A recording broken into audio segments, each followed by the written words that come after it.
I don't believe there's a human being on Earth who doesn't experience periods of depression, times when, as far as he's concerned, the whole world can close up shop and go fishing. The experts say these periods of feeling low, unhappy, and depressed are a normal part of living, provided we don't go too low when we're depressed or too high at the happy end of the cycle. If your periods of depression are too deep or last too long, you could probably use some professional help. But we all experience these highs and lows, and I've been in a real beauty of a low for the past day or so. Incidentally, these periods of depression almost always follow an illness, even a slight cold. Well, last Sunday morning, I was awakened by the telephone at 5 o'clock in the morning. It was a man I'd known years before who happened to be passing through town and just wanted to call and say hello. At 5 on a Sunday morning, he wanted to call and say hello. But once I'm up for good, so I went to the kitchen to make a pot of coffee. The moment that telephone rang, I was aware that I was depressed. In fact, the telephone had also awakened my wife, who took one look at me and asked me what was wrong. I told her I was feeling a little depressed, and she gave me a very cheering message. If I remember correctly, she said, "Oh, really?" She always has one of those great morale boosters right at the tip of her tongue. But as I was making the coffee, I thought that even though I felt low enough to crawl under the door, I couldn't think of a single human being on Earth with whom I'd trade places. And this seemed to have a good effect. And I began to wonder if this is true of everyone. Would anyone agree to physically change places with another person, to forget completely his own life and past, family and friends, to lose completely his own personality, his own mind and abilities, and take on those of another human being, a stranger? Would an old man sitting in the park willingly change places with the child being pushed by in a stroller? Would any woman, regardless of her present life, change places with any other woman on Earth? What do you think? Would you? Can you think of a person alive today with whom you'd willingly trade places? I mentioned this to my wife. I asked her the same question, and she said, certainly not. She said no one would, because it would mean losing one's identity, and that a person's identity is his most important possession. Now, to me, this was all very interesting, and I must admit that it went a long way toward restoring my attitude toward myself and the world. And the psychologists agree with my wife. They say that the most important thing to a human being is his identity as a person, and that's the thing he wouldn't trade. Bring the subject of trading places with someone else up the next time the family sits down at a meal. Give it some thought on your own. It has a way of getting us back on course. How about it? Is there anyone you'd trade with? Harvey Mindus, a practicing psychologist and a professor at UCLA, is the author of this marvelous book, Laughter and Liberation, in which he points out that everyone seems to realize the importance of a sense of humor and agrees that it's one of our most valuable faculties. Thinkers, simple and profound, declare that the ability to see the funny side of things and to laugh at ourselves and our troubles is an asset of the greatest magnitude. It can help us contend with adversity, derive greater joy from living, and maintain our sanity. Yet no one seems to know how to cultivate it. The kind of humor that deserves to be called therapeutic is not the kind that enjoys jokes and comic routines, for delightful as they may be, they're contrived and superficial, bearing about the same relation to therapeutic humor as pretty pictures do to art. The kind of sense of humor that can help us maintain our sanity moves beyond jokes, beyond wit, beyond laughter itself. It must constitute a frame of mind, a point of view, a deep, reaching attitude toward life.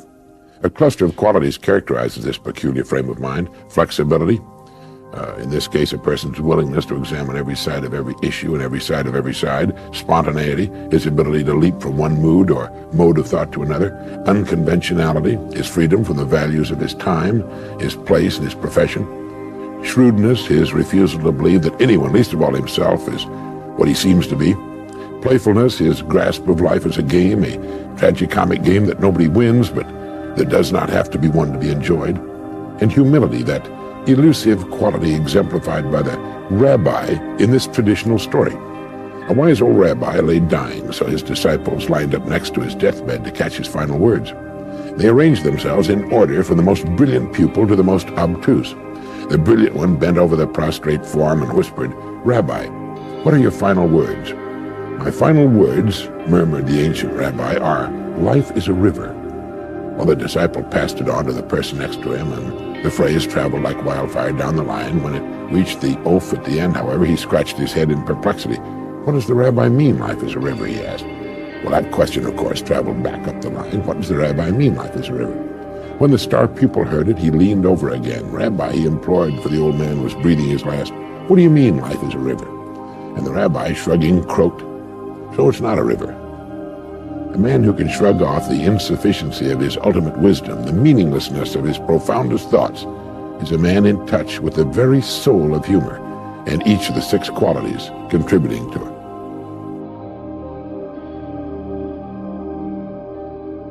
The 6 qualities of the kind of sense of humor each of us needs: flexibility, willingness to see every side of an issue, spontaneity, unconventionality, shrewdness, playfulness, and humility. Maybe you saw the news item some time back about a Canadian farmer who sold his Stradivarius violin for, I think it was in the neighborhood of $60,000. He sold it to the same New York City dealer he had bought it from many years before. The dealer paid him more for it than he had paid, and that's because, of course, the violin had appreciated in value over the years and because of the shrinking buying power of the dollar. But the farmer sold his precious violin by the world's most famous violin craftsman because, as he put it, "I'm getting old and I have no children to leave it to." And by getting it back in the hands of the dealer, he knew that it would wind up with someone who would treasure it as he had. Antonio Stradivari, the Italian violin maker, lived from 1644 to 1737. That's 93 years at a time when the average lifespan was about 30. He worked alone, although later in his life his sons helped him. No committee advised him. No one made decisions for him. His tools were primitive, but that was not important. He put himself into his work. All the world's tools couldn't make up for that. When he was finished with an instrument, when he was sure that his work measured up to his own personal standards, he signed his name to it. And today, more than 200 years later, his name is a household word all over the world. Everybody's heard of Stradivarius, the Latin form of the name that he inscribed on his violins. Throughout history, there have always been men with similar standards of excellence. Authors such as William Shakespeare, artists like Leonardo da Vinci, craftsmen like furniture maker Thomas Chippendale, and silversmith Paul Revere. Everything they did was done well, not because it had to be, but because they wanted it to be. They had only to please themselves, yet the products of their fertile minds and skillful hands are still collected and admired today. What is it that causes one person to take pride in what he does, while others give little or no thought to the quality of their work at all, do you know? Of course, when we talk about Stradivari or Da Vinci, we're talking about great geniuses, towering talents who found their media and became great in them. There have been many other fine violin makers and artists who took just as much pride and care in their work, but lacked the same quality of talent. There are even today many thousands of craftsmen who will not turn out shoddy work and who are proud to sign their names to their creations. They're in the minority, perhaps. They've always been in the minority. But the respect for quality never changes. It still commands the highest price. It's still revered wherever we find it. And the person creating it has gained for himself 2 precious assets. First, he's built the kind of security that lasts a lifetime. He need never worry about his income. And second, his work is a source of satisfaction and joy to him. He derives deep satisfaction from being an uncommon person. People who set their own high standards to which they make themselves measure up lead enjoyable, exciting lives. Each task they begin is a fascinating contest to achieve their own standards of excellence. A father sat down for a chat with his 16-year-old son. The father's a good friend of mine and an excellent salesman, so he had a pad of paper and a pen with him, because it's always better if you can illustrate your point while you're making it. And while his son watched with interest, Jim drew a fairly good likeness of a goose. And behind the goose, he drew 3 eggs. He said to his son, "Jimmy, those are golden eggs, and that's the goose that lays the golden eggs. Now, if you had your choice of buying one or the other, which would you buy?" His son said, "Why, I'd buy the goose, of course." "Of course you'd buy the goose," his father said. "You'd invest your money in the goose because it could go on laying those golden eggs for years." "Sure," his son said, "anyone would." "Yes," Jim went on, "anyone would if they were presented it in this way. But the fact of the matter is, son, that most people have the exact opportunity, and yet they invest in eggs instead of the goose. Now the boy was quite interested, and he asked his father what he meant, and his father said, in this little quiz I've given you, the goose and the golden eggs are, of course, symbolic. The golden eggs people invest in are represented by their homes, cars, television sets, furniture, refrigerators, stoves, boats, vacations, all the good things they can buy. All the good things everyone wants to have and should have. Well, what's wrong with that, the boy asked. Well, there's nothing wrong with that, Jimmy. It's just that most of them invest in golden eggs exclusively and don't invest enough in the goose that provides all these golden eggs. You see, the goose that lays the golden eggs is the breadwinner. The more money invested in him, the more golden eggs he can provide. Take you, for example, Jimmy, he said. You're 16, and like most boys your age, you don't know what you want to do with your life yet. You're confused. You haven't really been giving your best to your schoolwork because you're not sure you'll need a lot of the subjects you're studying after you get out of school. And not knowing what to do after you're an adult, you don't know what you'd want to major in at college. What I want you to understand is that as long as you're getting an education, we're both investing in this goose. The more we invest here, the more golden eggs you'll be able to provide for yourself and your family someday. And if you're really smart, you'll never stop investing in the goose, even after college. Each year, you'll invest a percentage of your income in your continuing education. And each year, you'll find, that you're becoming more valuable as a person, able to provide still more and more of these golden eggs you and your family will want. Do you understand that, Jimmy? The boy was silent a long time, and he said, Yes, I think I do, Dad. I think I do. After my friend had his little illustrated talk with his son, as he told me later, the boy looked at the illustration a long time, then he picked it up, folded it, put it in his pocket, and went off to do his homework.